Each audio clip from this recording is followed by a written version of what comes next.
Bonjour à tous et à toutes, soyez les bienvenus à la prière du matin. Quelle grande joie d'être là avec vous aujourd'hui, ce premier jour du Triduum pascal. Vous savez qu'aujourd'hui, l'Église entière se rassemble autour de l'autel du Seigneur pour commencer le premier jour de cette grande messe, cette grande célébration qui aura fin à la résurrection du Christ à la veillée pascale.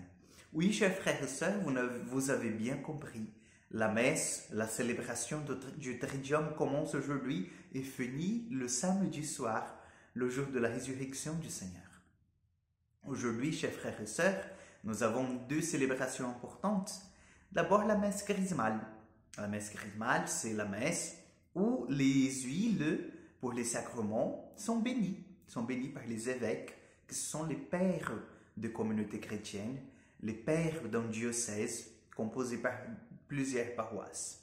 Donc ces huiles, après, sont distribuées à toutes les paroisses pour que leurs fidèles soient baptisés, pour qu'ils soient réconfortés par le sacrement des malades, pour qu'ils soient confirmés aussi, n'est-ce pas? Donc, chers amis, il est très important de vivre aussi cette messe parce que la messe chrismale, c'est la messe aussi du renouvellement, en fait, de la vocation sacerdotale, de promesse du sacerdoce. Donc, tous les prêtres y participent avec leurs évêques, et puis au cours de cette messe, ils renouvellent leur engagement qu'ils ont fait le jour de leur ordination. Et puis, bien sûr, nous avons aussi la messe du soir, que c'est la messe du lavement de pieds, où nous avons en fait ce geste si simple mais si beau et profond de Jésus qui vient laver les pieds des disciples.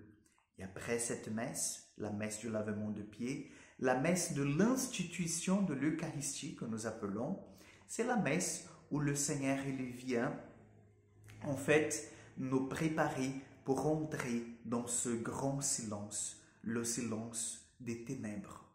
Parce que nous savons qu'après la messe de lavement de pieds, cette messe de l'institution de l'Eucharistie, nous avons déjà Jésus qui va au reposoir. Dans les églises qui ont cette tradition, il y reste jusqu'au jour, en fait, au moment de la résurrection, où Jésus est reconduit, en fait, au tabernacle pour prendre sa place glorieuse au centre de l'église. Aujourd'hui, nous allons prendre l'évangile, chers frères et sœurs, de Jean, chapitre 13, versets 1 au 15, pour nous aider à entrer dans cette belle célébration, c'est la célébration du lavement de pieds. Au nom du Père, du Fils et du Saint-Esprit. Amen. Avant la fête de la Pâque, sachant que l'heure était venue pour lui de passer de ce monde à son Père, Jésus, ayant aimé les siens qui étaient dans le monde, les aima jusqu'au bout. Au cours du repas, alors que le diable a déjà mis dans le cœur de Judas, fils de Simon l'Iscariote, l'intention de le livrer, Jésus, sachant que le Père a tout remis entre ses mains, qu'il est sorti de Dieu et qu'il s'en va vers Dieu, se lève de table, dépose son vêtement et prend un linge qui se noue à la ceinture. Puis il verse de l'eau dans un bassin, alors il se mit à laver les pieds des disciples et à les essuyer avec le linge qu'il avait à la ceinture. Il arrive donc à Simon-Pierre qui lui dit « C'est toi, Seigneur, que me laves les pieds ?» Jésus lui répondit « Ce que je veux faire, tu ne le sais pas maintenant, plus tard tu comprendras. » Pierre lui dit « Tu ne me laveras pas les pieds, non, jamais. » Jésus lui répondit « Si je ne te lave pas, tu n'auras pas part avec moi. » Simon-Pierre lui dit alors « Seigneur, pas seulement les pieds, mais aussi les mains et la tête. » Jésus lui dit « Quand on vient de prendre le bain, on n'a pas besoin de se laver, seulement les pieds. On est pur tout entier. Vous-même, vous êtes purs, non pas tous. » Il savait bien qu'il allait le livrer. Et c'est pourquoi il disait « Vous n'êtes pas tous purs. » Quand il leur eut lavé les pieds, il reprit son vêtement, se remit à table et leur dit « Comprenez-vous ce que je viens de faire pour vous? Vous m'appelez Maître et Seigneur, et vous avez raison, car vraiment je le suis.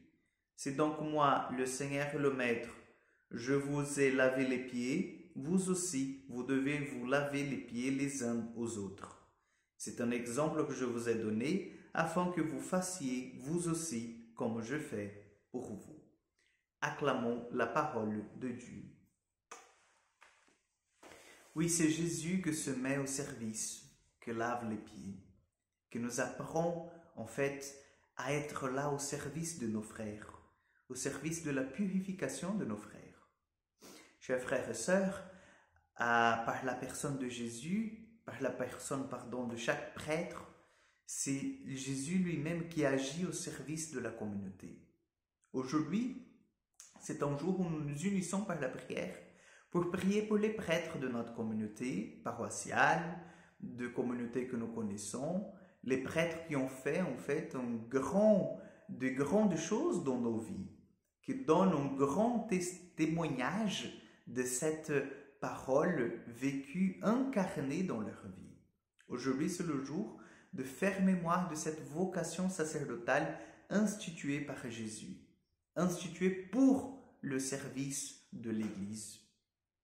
Oui, chers amis, c'est beau de voir ce geste de Jésus. C'est beau de voir que Pierre, lui aussi, il veut prendre part avec Jésus dans ce royaume. Il veut être avec le Seigneur. Et c'est, chers frères et sœurs, aussi l'effort que nous tous nous devons faire. L'effort de laisser que Jésus vienne laver nos pieds. L'effort de laisser que Jésus vienne purifier, en fait, notre vie, nous laver de toute souillure pour que nous soyons pleinement à lui, pour que nous découvrions son visage d'amour et de miséricorde. Demandons cette grâce au Seigneur. Demandons que lui qui est si riche en miséricorde puisse nous aider à vivre profondément notre mystère pascal. Amen. Le Seigneur soit avec vous. Que Dieu Tout-Puissant vous bénisse et vous garde, le Père, le Fils et le Saint-Esprit. Amen. Bonne journée à vous, que Dieu vous accompagne et à demain pour encore une prière du matin.